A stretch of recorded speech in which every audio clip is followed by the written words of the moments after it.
Well, this video is about I was able to go on a B-17 bomber ride, and I went to the museum there at Yankee Museum in Lexington, Kentucky, and we had some bad weather at flight time, so I went through the museum which I had never been to. I really enjoyed going through and seeing some of this stuff. And if you're any kind of aircraft buff at all at any of these Yankee museums, it's worth the price just to go to the museum. But the moral of this story was to go on the B-17 ride. And here, these girls were representing Rosie the Riveter and selling a few treasures of the day, but they did a great job. Very nice girls, and I enjoyed working with them a little bit.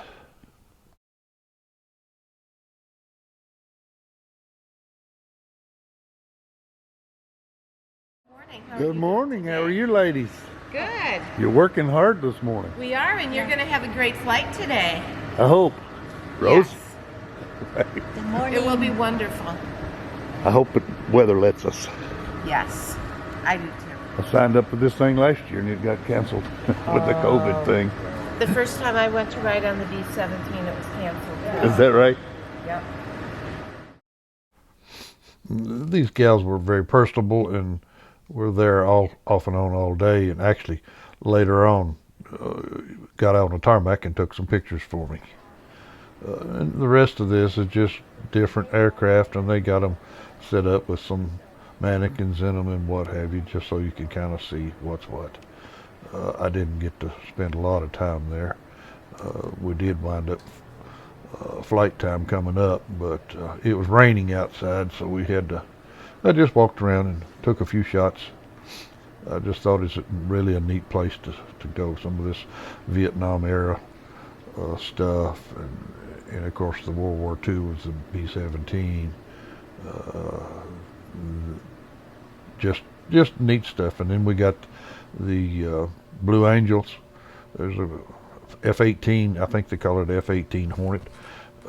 One of the Blue Angels old planes, but man, it's just some neat stuff. Just enjoy your view of this stuff. But you can see outside the weather wasn't agreeing with us too well, and we had a few jets fixing to take off. Uh, but right inside the door was a old Vietnam era helicopter, and just you can get in. Some of them you can get in and sit in. Most of them they want you to just look at. But anyway, this thing right here is a modern jet engine off of I don't know, 747, 757. I don't know what size it is.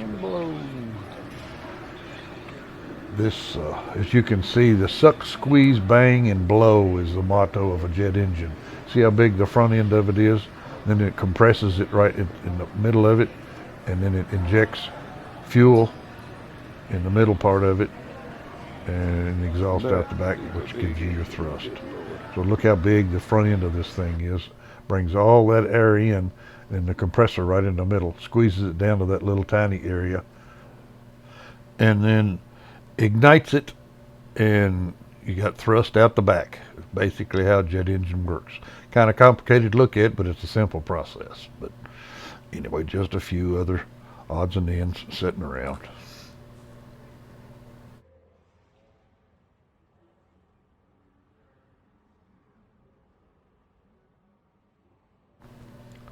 I don't know what kind of engine this was, but it was obviously a prop version of I don't know whether it was a compressor jet engine.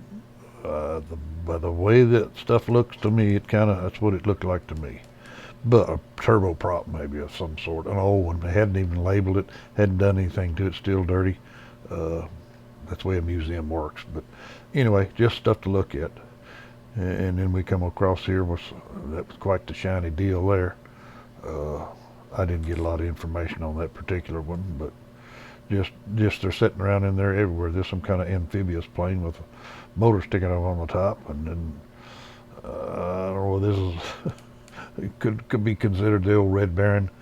It was just on. I know I read that note, and it's just on loan to the museum from some different folks. But anyway, just some neat stuff.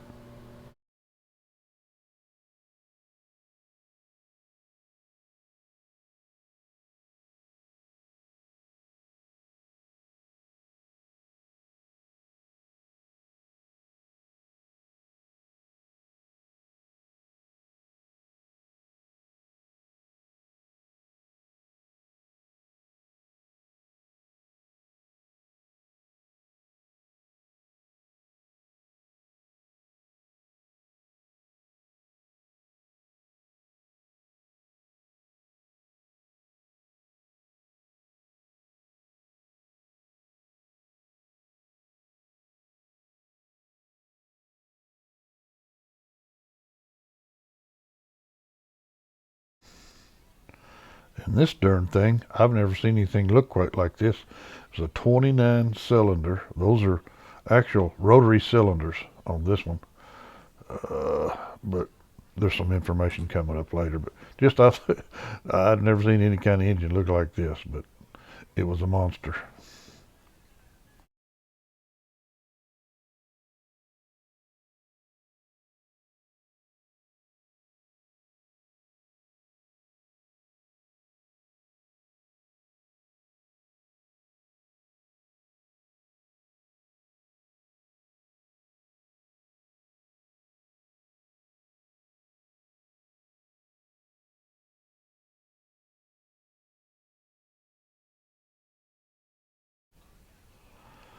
And I guess this is kind of where it all started. So you just look around, there's a lot of difference. But then, as you can see, we're actually, some of those clouds are starting to lift. In one corner, you can see we're getting to the blue sky back there, which is what we were waiting on. This guy's revving up his engine.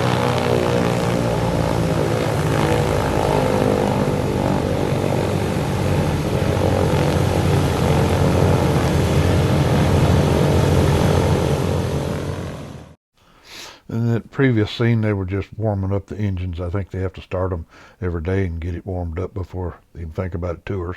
But then they still weren't getting VFR to be able to fly, so they decided let's tour the plane as it's sitting on the ground, which they do in between flights all the time. But this just intrigues me all to pieces. I think this thing had something like 12 50 caliber machine guns, and which is why they call it the Flying Fortress, and was capable of hauling anywhere from 2 to 4,000 pounds of bombs for over 2,000 miles.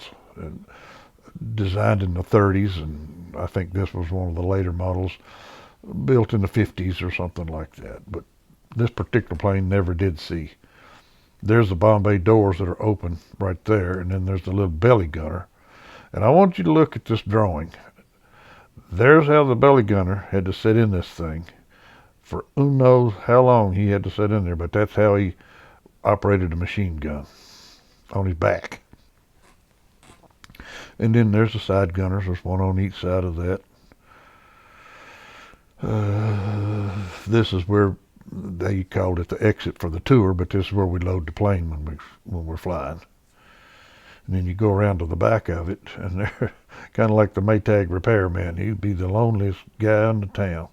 He's way back in the back end, and probably one of the more dangerous spots on the plane, because most planes come in from behind you. So it looked like a kind of a remote control outfit that they used to operate the machine guns. I don't know. It just looked neat stuff to me.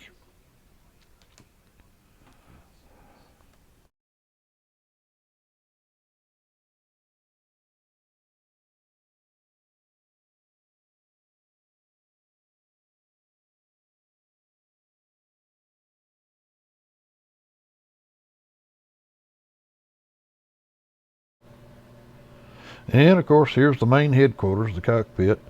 Uh, let you tour the cockpit, but then, well, actually, this one right here, there's the Bombay with the Bombay doors open, and it had 42 racks, 42 numbers, I think, but that means 42 racks of bombs.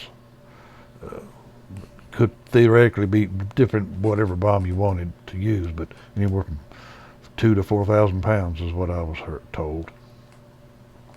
Communications stations back through the plane, and God, I don't know, but this thing's a flying tin can is all it is. Everything's exposed on the inside and one thin layer metal. This is that belly gunner above the belly gunner, and the side gunner.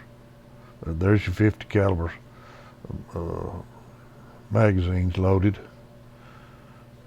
one on each side, one feeding the outside gunner, one feeding the belly gunner. 50 caliber, it's mean hombre, I'm going to tell you that right now. I've shot them, but nothing on anything like that. And that's an oxygen tank there in the middle. And there was that little picture I took just to explain to you that how the belly gunner has to sit. That's just the brakes on the tires on the darn thing. And of course, there's a picture of that belly gunner from the ground, and that's looking back in it. And there again, that picture of him sitting in there. I can't hardly imagine doing all of that for that long.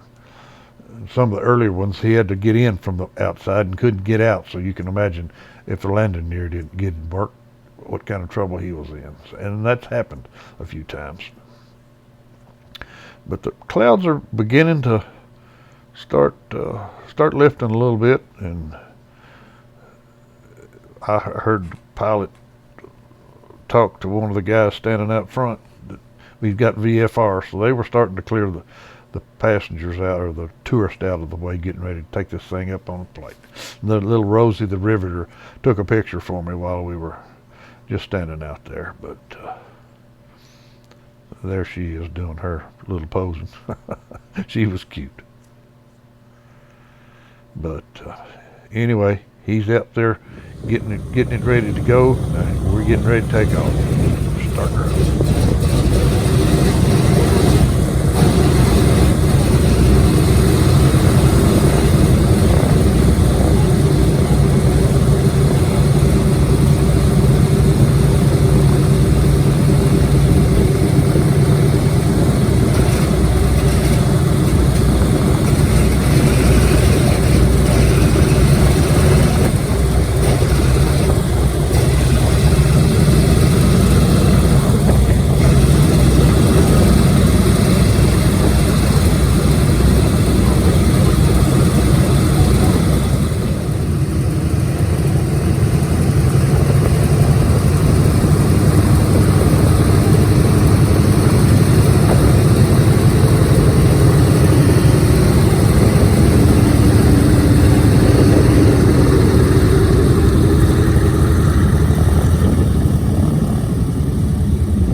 Well, we're about to get off the ground, and there's the belly gunner station. But where that guy's sitting was the only way to get through. Here's the back end of it where I was sitting, and anyway, he had to ride backwards, and I don't think I could have done that. I do it good riding forwards, but anyway, we're leaving going up the runway, getting ready to stage. Take off.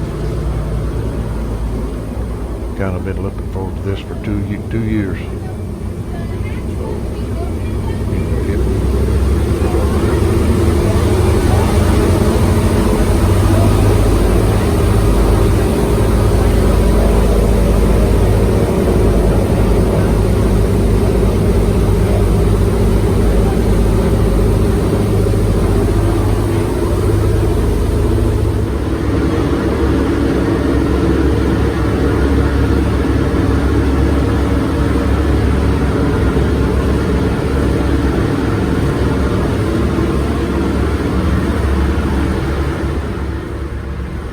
well, this thing, believe it, as you can understand, it's loud on the inside. Some of them are wearing ear protection. Maybe I should have put it. We're up in the air now, the Lexington, Kentucky area, kind of unique, quite pretty. But we're not used to seeing anything from there. But there's the belly gunner out the right window behind the wing of the machine gun turret. This particular shot right here, I found my house because I don't live at 15 miles from the airport. In the end of this shot, right there in the center of that area is where I live. So I was just lucky that I found that. That's kind of a hatch at the very top of the thing. Looking back, there's a top gunner. This is not the spot where he was, but he said they usually sometimes take that screen off and let you fly with it open, but it was raining that day. So this is just another communications table, and this one is the Bombay area. Bombs are stacked up on each side. There's about an 8-inch spot. Now this is coming up underneath the pilots, going where that guy was coming up is where you go down to the Bombardier station. Now you're sitting right beside the engines.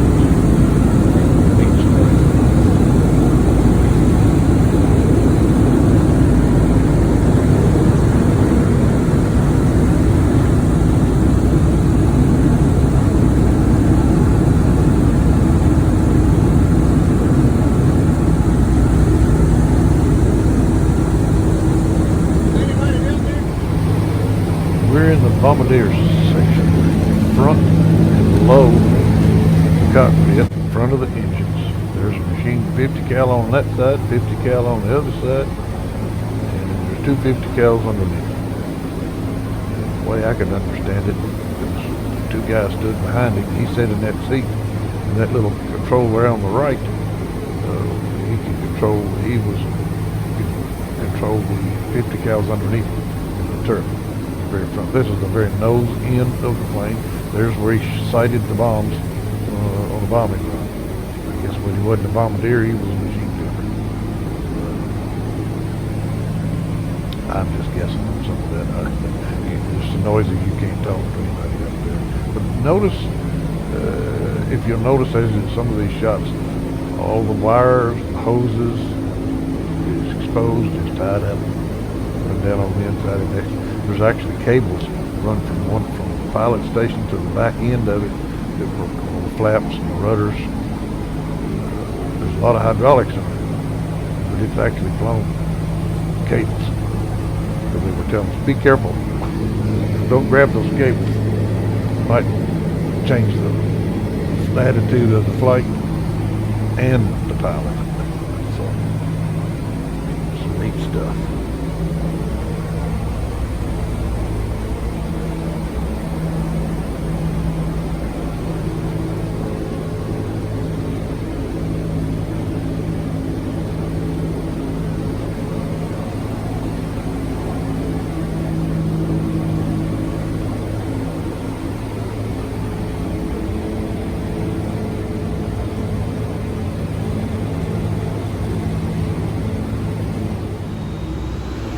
Well, guess what? I got hot up in there. Wasn't feeling real good. I took some motion sickness stuff going up, but it was beginning to bother me. There's a view back straight to the Bombay up into the cockpit, and then we're on the ground now, and the Bombay doors are open so we could get some air, but it was killing me.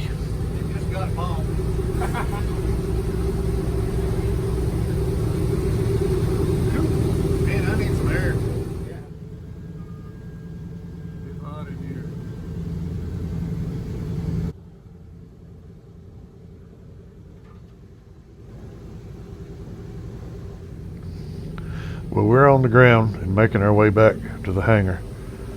I really enjoyed the flight, but I'm going to tell you, I was ready to get out of there. I don't know whether it was because I was so hot or because I was so sick, but I was getting too much of both. But as usual, this was a great trip, and I really appreciate you watching. God bless America and our wonderful country, and look at the strides we have made in the years past.